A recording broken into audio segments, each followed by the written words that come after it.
being with us today. Good day. Good day to everyone. Good day. You're a climate expert, and you recently published a book called Wind Turbines, Why So Much Hatred, which looks at various prejudices against wind turbines. To be precise, the book was written and published in French. Yes, so I was it's called translating. Éolienne, pourquoi tant de haine? Thank you for the translation. Oh, yeah. But it's not edited and published in English yet. Not yet. It's coming up. One of these prejudices you're addressing in your book is that solar and wind energy cannot reduce overall CO2 emissions as they are intermittent, and that gas and coal-fired power plants will always be needed. Is that right? Well, I had to choose between so many lies and exaggerations, but I thought what I'm going to do in a few minutes this morning is just to pick just one, which is the biggest lie, which is to say, well, because it's intermittent, you need lots of backup power, and so the capacity factor is 25%, so during 75% of the time, the backup plants will consume a lot of gas or coal and will emit much more than would have otherwise been. I think this is the biggest lie against solar and wind, and this is the one I wanted to debunk here. I think we have a presentation. We have a PowerPoint presentation. Yes, I have just there you go. 4 slides to show how wrong this is. And this is a one which is both a bad and good news. The bad news is that CO2 emissions from the power sector have never been that high. The good news is that it's probably the last year, 2022. And already in 2023, most likely, we'll see the CO2 emissions from the power sector reducing for the first time ever. And the reason for that is precisely the deployment of solar and wind worldwide, which is making a stride and finally succeeding in reducing CO2 emissions from fossil fuel consumption in power plants. And that, by the way, what the IPCC told us in March very clearly, solar and wind, because they are now competitive in so many configurations, offer the largest potentials for emission reduction in the world of energy, more than CCS, more than nuclear, more than geothermal and hydropower, more than bioelectricity, and even more than reducing methane emissions from operation of coal, oil, and gas fields. Solar and wind not only offers the largest potential, but these potentials are mostly at no cost because they are so competitive that in many situations they are just less costly than the alternative solutions, fossil fuel, that they replace. And therefore, the replacement has no cost. 5 years ago, you saw solar power becoming cheaper than coal power. It was cheaper to build a new solar plant than to build a new coal plant and put some coal in it. Now it's the same for wind, and solar is a step ahead because now it's cheaper. In many countries, it's cheaper to build a new solar plant than to put some coal in an existing coal plant, which is a new level of competitiveness.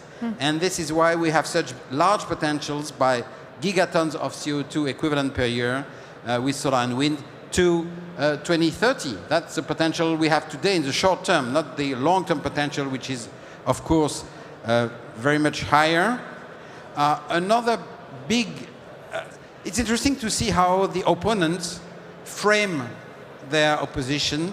They always tend to isolate one technology.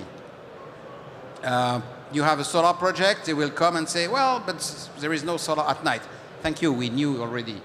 or there is a wind turbine project, they will come and say, but the wind does not blow anytime, all the time. Yes, we knew that. But the complementarity of both is very important, and you see it in Germany already 10 years ago.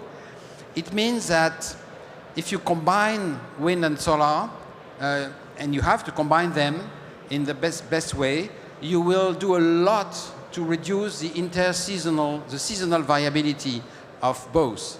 And this is very important because we have a lot of solutions, short-term solutions for short-term viability. We have batteries, we have flexibility, we have grids, etc.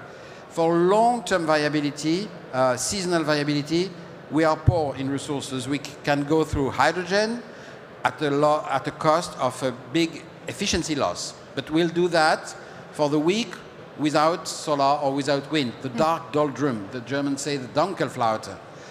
We're going to use that, but we have to limit that to the minimum that is really needed. And minimizing the seasonal viability, we do that by combination of solar and wind. But make no mistake, in most countries, which are sunny countries, the energy consumption, the electricity consumption is driven mostly by the air conditioning systems, and therefore solar is very well adapted. In temperate countries, like most of Europe, except Greece, Italy, Portugal and Spain, all the other countries are more temperate, and that means that the electricity system, the peaks in electricity demand are driven by heating and long days of darkness, etc. And therefore, wind energy is absolutely essential. And all models show that in temperate countries and in the entire Europe, wind is expected to deliver more kilowatt hours than solar in all climate mitigation scenario. And now the last point I wanted to make is that the grain of truth the opponents have is that yes, there will be few weeks per year where we have not enough solar or not enough wind because the viability of wind is that way. And we can compensate it by interconnection, etc., but only to some extent. So we will need some backup plants. And in most countries, these backup plants already exist. That's the legacy gas plants. Maybe in France and a few other countries, we'll need to build a few ones. But what matters for emissions, it's not the power of the gas plants, it's the amount of gas you put in it and the amount of energy they will deliver. And you can see that here in the 6 scenarios from Réseau Transport d'Électricité. And you see that you have scenarios that are, in all cases, we will need less conventional thermal power plants than we have today. Today, where we have all these nuclear plants, no, we will need less in all scenarios. And after some time, after 2040, we'll replace this gas with hydrogen, because then we will have at the same time emerging electricity surpluses in summer, maybe sometimes in winter when we have too much wind, and we'll be able to make hydrogen, store it for long term, and use it when needed. So it will be fully decarbonized in all cases.